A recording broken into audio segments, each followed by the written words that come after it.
Primera de Reyes, capítulo 18.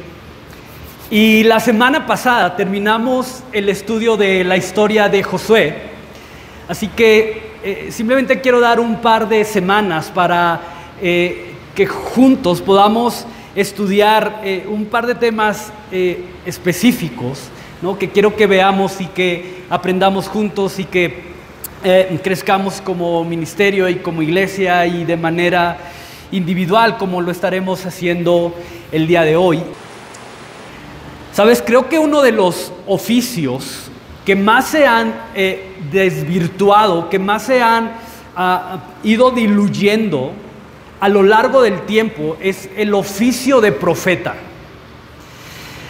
Y no quiero generalizar en este sentido, pero generalmente en la actualidad un profeta es visto como un hombre de ser digno, es visto como un hombre digno de ser seguido, ¿no? Como un hombre digno de ser admirado, y en algunos casos muy extremos y muy tóxicos, estos hombres llamados profetas o autollamados profetas llegan a ser vistos como celebridades o como gente que está a un nivel más alto del resto de la gente común, ¿no? Ya sabes, los ungidos de Dios, ¿no? El de, no te sientes aquí porque aquí va el profeta, ¿no?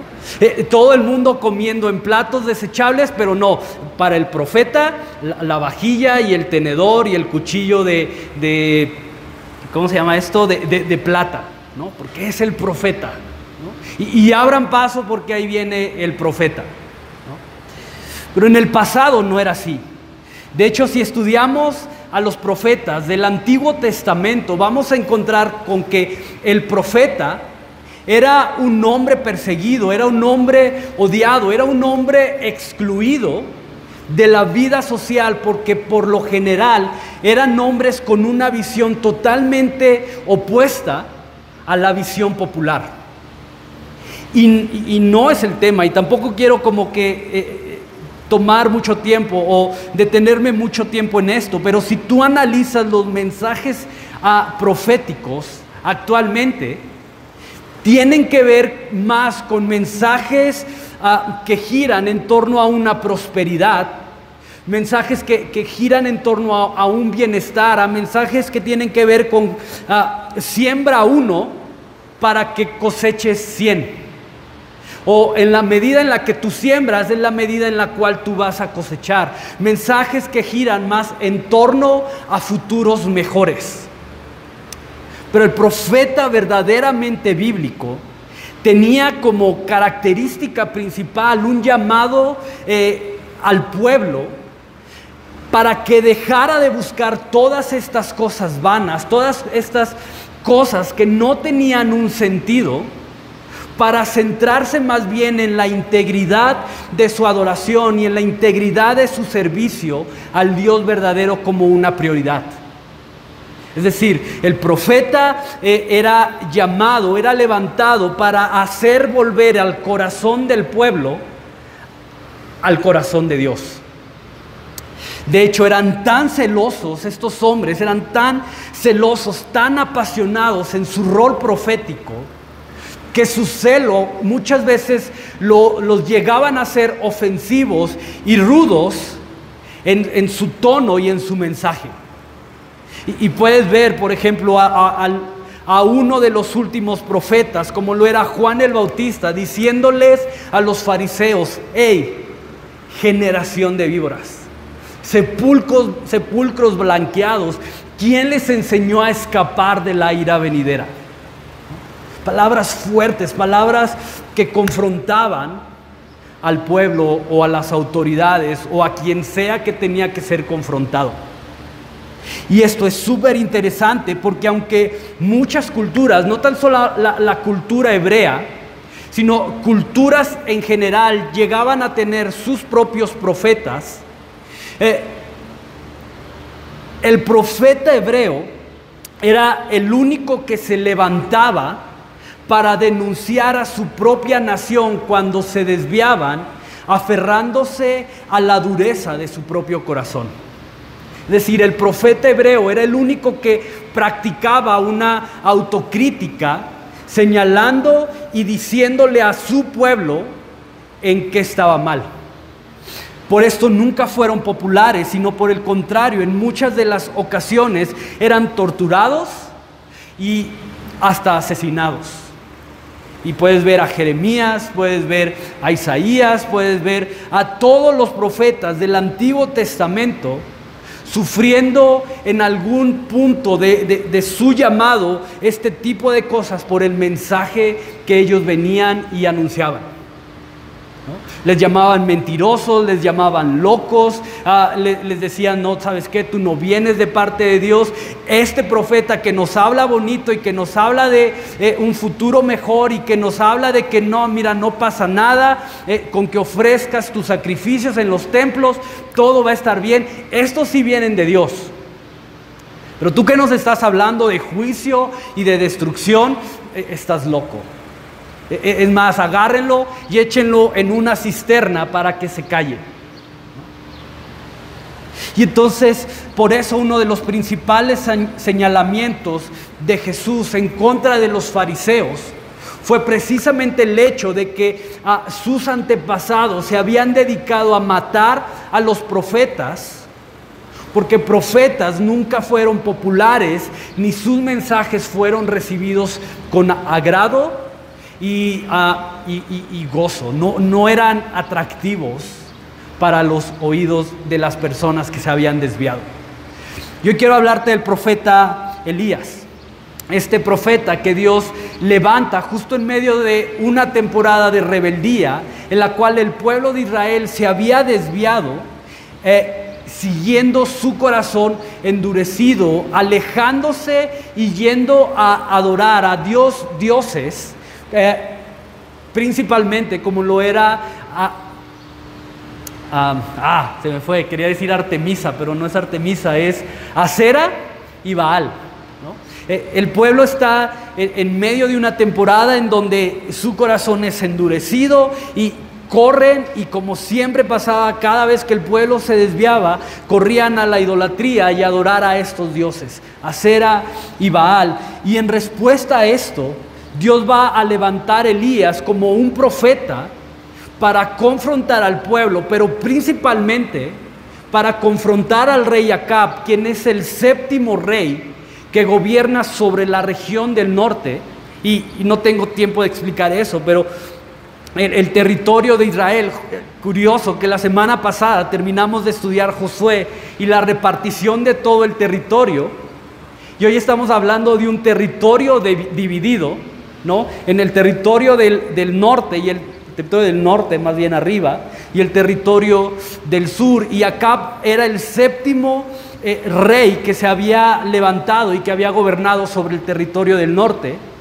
Y lo interesante de Acab es que dice el texto que es el rey que más había hecho enojar a Dios por el nivel y la intensidad de maldad que había en él y que además promovía entre el pueblo de Israel. De hecho, mucho de la descomposición social y de que el pueblo se alejara de la adoración de Dios fue generado por el mismo liderazgo de Acab. Entonces, quiero que vayas conmigo a Primera de Reyes, capítulo 18, versículo 1 y 2, nada más voy a leer al principio. Primera de Reyes 18, versículo 1 y 2. Dice: pasado muchos días, vino palabra de Jehová a Elías en el tercer año, diciendo: ve, muéstrate a Acab, y yo haré llover sobre la faz de la tierra. Fue pues Elías a mostrarse a Acab, y el hambre era grave en Samaria. Voy a dejar hasta aquí nada más.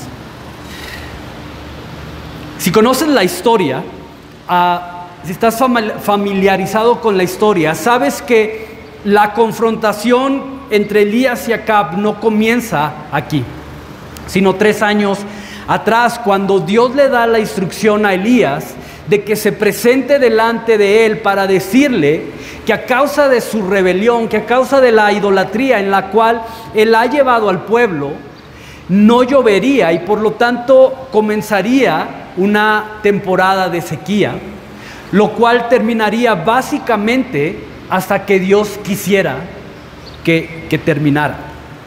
Lo cual intencionalmente termina siendo una muestra del poder y de la autoridad de Dios sobre todas las cosas, porque curiosamente Baal y Asera eran considerados entre el resto de las naciones paganas, las naciones idólatras, como dioses que tenían que ver con temas de fertilidad, con temas de abundancia, con temas, por ejemplo, de lluvia. Pero con esto, Jehová, el Dios de Israel, el Dios verdadero, va a declarar: hey, no, yo soy Dios. Yo decido cuando llueve, yo decido cuando hay abundancia, yo decido cuando hay escasez. Yo soy Dios. Y durante 3 años habrá sequía, durante 3 años habrá escasez, durante 3 años habrá muerte y no va a llover hasta que yo lo diga a través de mi profeta. Imagínate el panorama, imagínate el escenario. Estaba viendo en las noticias que en este año, como ha ocurrido en años anteriores, no ha llovido como se ha esperado. Y entonces ganaderos en la sierra de Querétaro han tenido que sacrificar a miles de cabezas de ganado porque no hay agua. Y las reses o las vacas están enfermando por falta de agua y lo único que le quedan hacer es, ¿sabes qué? Vamos a sacrificarlas.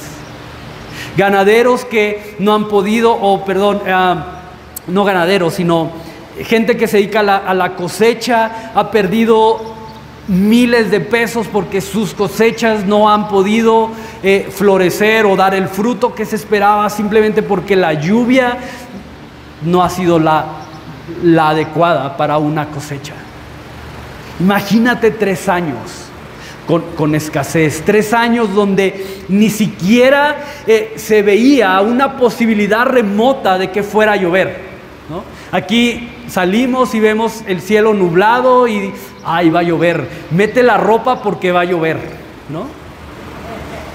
Y pasan las horas y viene el viento y se lleva las nubes y ya, no llovió. Pero allá ni siquiera había eso. Durante esta temporada ni siquiera había una pequeña nube que se formara y que diera indicios de que fuera a llover. Absolutamente nada. Y Dios estaba detrás de todo esto. Y si te fijas, la instrucción de Dios en el versículo 1 es: ve y muéstrate a Acab. Y en el versículo 2 vemos a un Elías yendo inmediatamente, obedeciendo inmediatamente a lo que Dios le manda hacer. Pero lo que quiero que notes también aquí es el nivel de instrucción que Dios le está dando a Elías. Porque no es cualquier orden. La orden que Dios le da a Elías es: ve y preséntate en el palacio del rey que durante 3 años te ha estado buscando para matarte. Ve delante de ese rey. Ve ahí donde está el peligro. Ahí quiero llevarte. Y no sé si estás conmigo en esto, o al menos yo lo hubiera hecho así, creo. Pero yo le hubiera dicho a Dios: Dios, mira, ¿no te acuerdas? Estoy aquí porque Acab me quería matar y su esposa Jezabel, tú sabes cómo es. Mira, ¿por qué mejor no le mando una nota y le escribo: ya va a llover, atentamente Dios? Y se las mandas a través de uno de estos cuervos que utilizaste para alimentarme. Mira, se la pongo en el pico, que llegue con Acab y ya. ¿Para qué voy? ¿Para qué me expongo?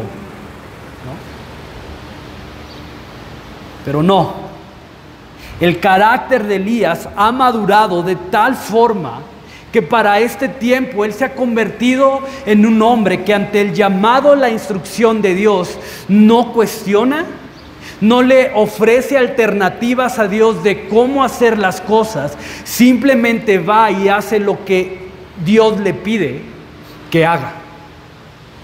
Porque había aprendido que su obediencia no dependía de que la instrucción que Dios le diera fuera fácil. Su obediencia dependía de saber que delante de Él había un Dios fiel, que delante de Él estaba un Dios capaz de sostener y cuidar de Él sin importar lo difícil o lo arriesgado de la instrucción. Elías había aprendido que podía confiar en que si Dios lo ponía delante del rey que quería matarlo, Él lo iba a cuidar o Él lo iba a proteger.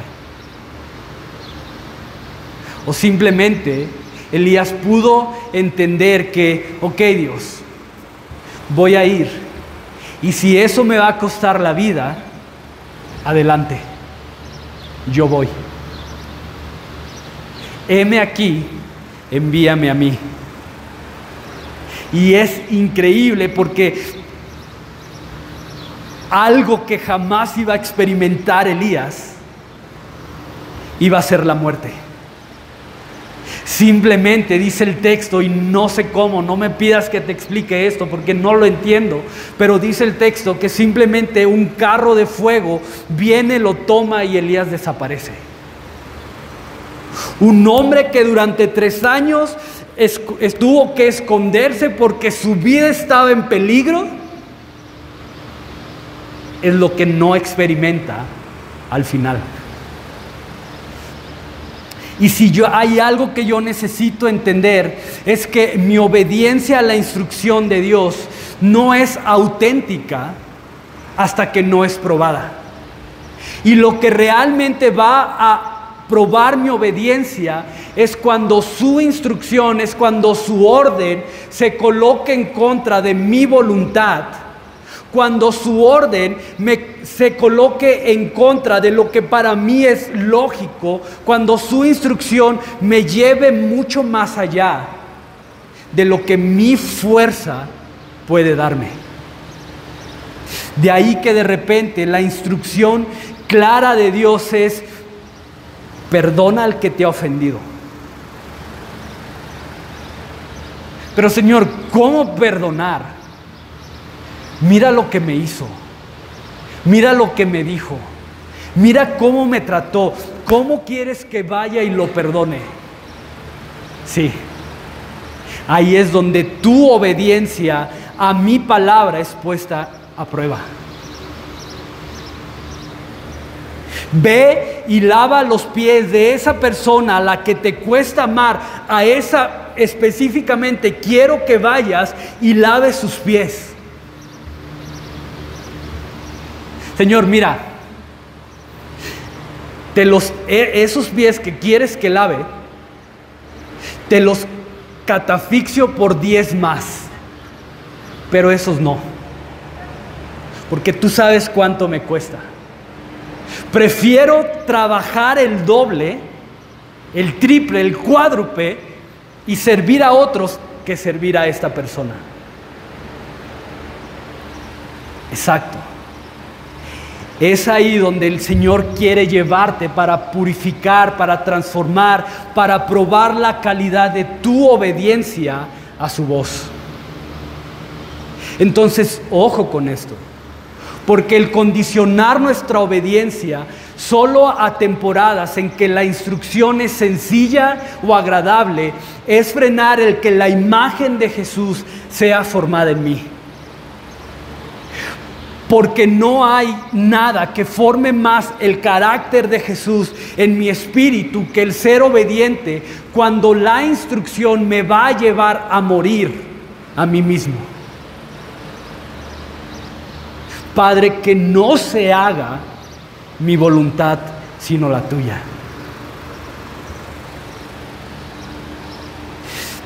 Y sabes, siempre va a resultar más atractiva mi voluntad, siempre va a ser preferible caminar en mi voluntad, en lo que yo quiero hacer, mientras que no entienda que un futuro glorioso se esconde detrás de la voluntad del Padre para mi vida. Cuando yo aprendo lo que hay, cuando comienzo a caminar en mi voluntad, voy a empezar a ver mi propia voluntad como algo de lo cual quiero deshacerme. Porque ahora entiendo lo que hay, ahora entiendo el gozo, la paz, las bendiciones que hay cuando aprendemos a caminar en la voluntad de Dios. Entonces, ojo con esto, porque mi madurez espiritual no tan solo se limita a lo que sé de Dios y a lo que sé de su carácter, sino de mi capacidad de poner precisamente lo que sé como la plataforma desde la cual mi obediencia va a ser manifestada. Ahí verdaderamente se va a medir mi madurez espiritual. Cuando estoy dispuesto a obedecer, por más difícil, por más dura, por más que me lleve a morir a mí mismo, lo que Dios me está pidiendo. Y aunque muchas veces lo que Dios me va a pedir que haga no siempre va a ser agradable, no siempre va a ser lógico, pero siempre puedo confiar en su corazón y que en lo que Él tiene para mí no se compara a lo que puedo alcanzar por mí mismo. Jamás se va a comparar. Ahora quiero que veas el siguiente punto. Checa lo que pasa después de que Elías se presenta delante de Acab. Quiero brincar hasta el versículo 16. Vamos a, obviamente por cuestión de tiempo y todo esto, pero vamos a brincar hasta el versículo 16. Dice: entonces Abdías fue a encontrarse con Acab y le dio el aviso, y Acab vino a encontrarse con Elías. Cuando Acab vio a Elías, le dijo: ¿eres tú el que molestas a Israel? Y él respondió: yo no he turbado, yo no he molestado a Israel, sino que tú y la casa de tu padre, dejando los mandamientos de Jehová y siguiendo a los Baales. Envía pues ahora y congrégame a todo Israel en el monte Carmelo, y los 450 profetas de Baal y los 450 profetas de Acera que comen de la mesa de Jezabel. Y esa es otra historia, ¿no? Pero quiero que veas esto. ¿Eres tú el que turbas a Israel? Y si puedes, marca eso. Porque lo primero que Acab hace al encontrarse con Elías es echarle la culpa de lo que está pasando. ¿Eres tú el que tiene a Israel de cabeza? ¿Eres tú el que está molestando a Israel? Y yo sé que aquí no pasa esto. O a lo mejor sí, pero no contigo, con otros. Con los voluntarios, nada más. Pero es como si te portaras mal y por lo que hiciste te castigaran, y en lugar de reconocer y pedir una disculpa y aprender de eso y cambiar tu carácter, te enojas, reclamas y culpas a la persona que te disciplinó por hacerlo. Por tu culpa estoy castigado. Chécate, no es por lo que yo decidí hacer, no es por mi responsabilidad, no es por mi inmadurez, es porque tú te atreviste a castigarme. Y por castigarme, ahora tú tienes la culpa de que no puedo ir acá, de que no puedo jugar a esto. Oye, ¿te vas a meter a la alberca? No, ¿por qué no? Porque fulanito me castigó. O sea, tú no hiciste nada. Él nomás llegó y te castigó. Oh, ¿sí?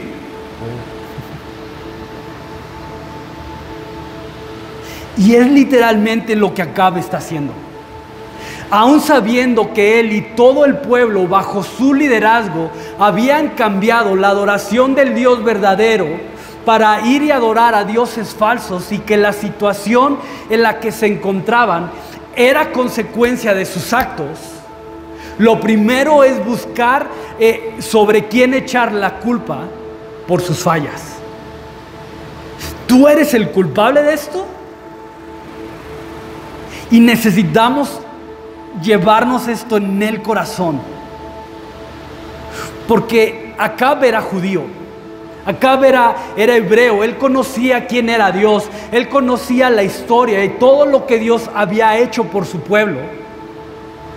Y a pesar de que él sabía que Dios le había permitido estar ahí en el trono al frente de su pueblo, el corazón de Acab se había corrompido y se había alejado del Dios verdadero. Y en lugar de reconocer su maldad y arrepentirse, busca un culpable. Probablemente Acab sabía lo que había ocurrido en el tiempo de Josué, cuando Josué se levanta y dice: yo y mi casa serviremos a Jehová. Y la respuesta de todo el pueblo es: nunca acontezca que nos desviemos y nos vayamos a adorar a dioses falsos. Probablemente Acab sabía esta historia. Pero ahora él, junto con los 6 reyes que habían estado antes de Acab, se habían desviado y habían entregado su adoración y lugares para que fueran adorados estos dioses. Y quiero que notes lo profundo de esto, porque la autojustificación, el yo estoy bien, tú eres el culpable, el yo no hice nada, eres tú el que necesita cambiar. La autojustificación nace de un corazón profundamente cargado de ego. Yo estoy bien.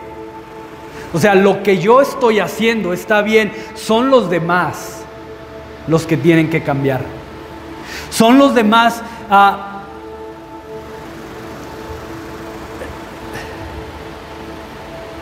Son los demás a los que Dios tiene que moldear su corazón. Yo no. Yo ya pasé por eso. Es que si me hubieran puesto atención o la atención que necesitaba en el pasado, pues hoy yo no tendría este problema de adicción. La culpa es de mi papá y de mi mamá porque me hicieron a un lado cuando era chiquito. Y créeme, yo caminé por eso por años.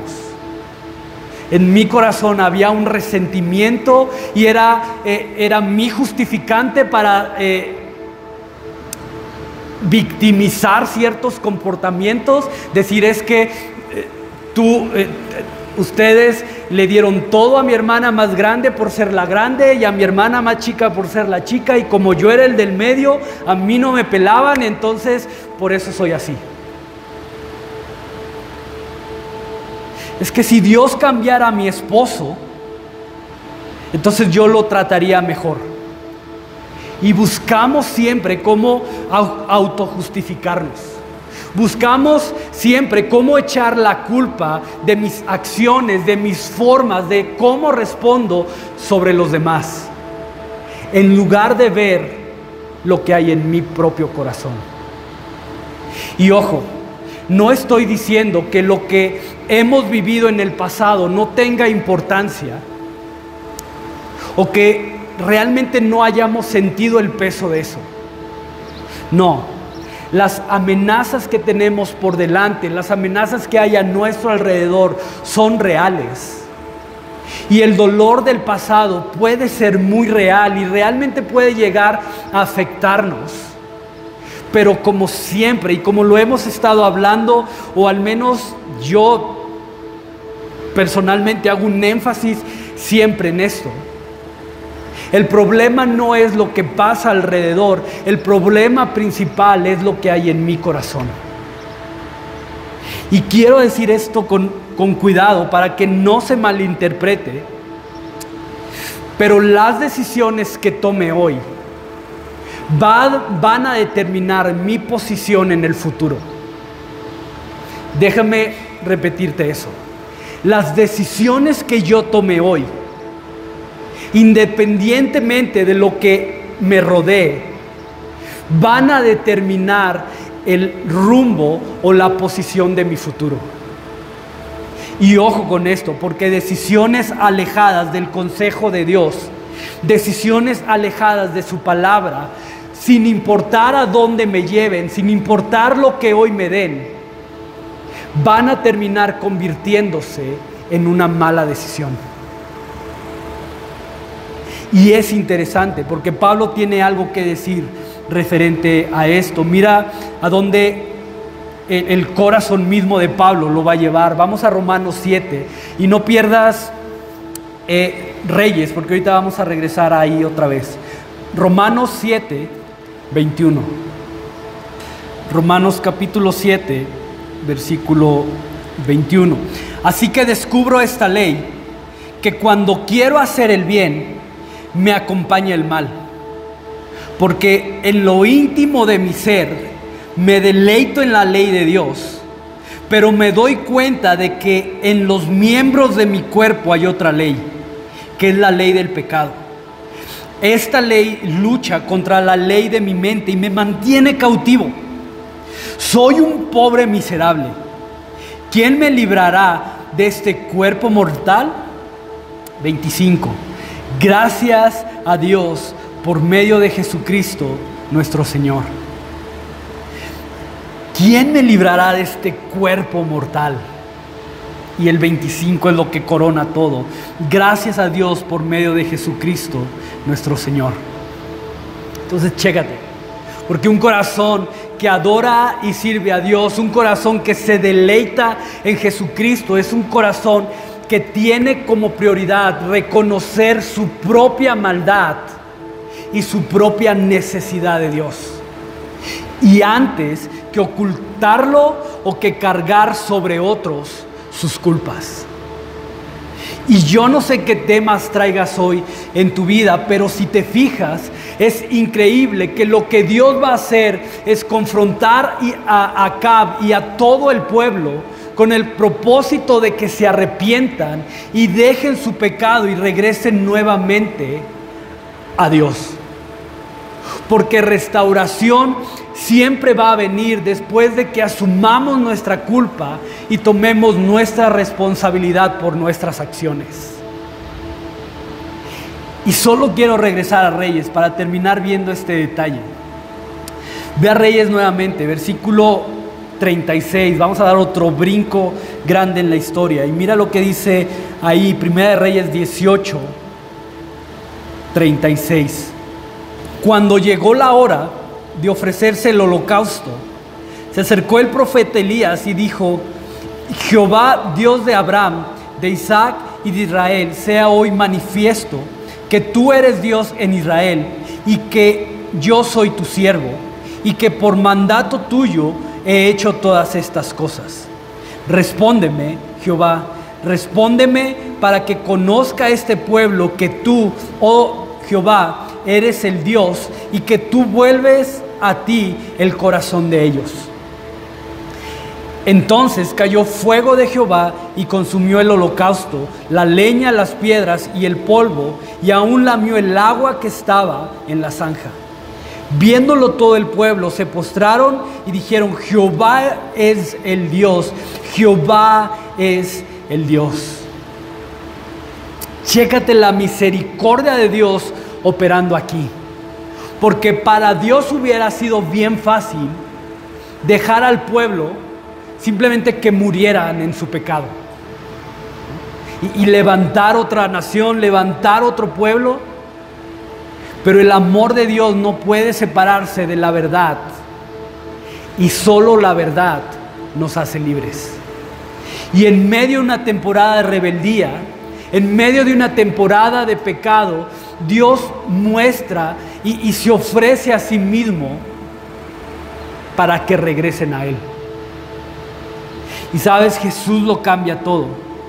Entonces no importa las decisiones que hayas tomado en el pasado, o más bien sí importan las decisiones que has tomado en el pasado. Más bien déjame decirlo de esta manera: a pesar de las decisiones que has tomado en el pasado, a pesar de lo que hayas hecho, a pesar de lo lejos que quizás hoy te encuentres de este Dios que nos ofrece misericordia, que nos ofrece salvación, que nos ofrece perdón, lo importante es que hoy tienes la oportunidad de tomar la decisión de regresar a Él y seguirle. Y hoy tienes dos opciones: o sales de aquí y corres en busca de este Dios, o corres detrás de tus propias pasiones. Lo interesante de esto es que vas a salir de aquí y vas a salir corriendo detrás de algo. No puedes quedarte pasivo, no puedes quedarte neutral. O sales de aquí corriendo en busca de Dios y volviéndote a Él, o simplemente sigues corriendo detrás de los anhelos, detrás de las pasiones de tu propio corazón. La pregunta es, ¿a dónde vas a correr? ¿A dónde vas a dirigir tus pasos? ¿A dónde vas a dirigir tu vista? Y solo el que ha vivido verdaderamente a la sombra del Altísimo, y solo el que ha verdaderamente caminado y experimentado que ir detrás de la voluntad de Dios es lo mejor, no desea correr a otro lugar. ¿A dónde vas a correr tú?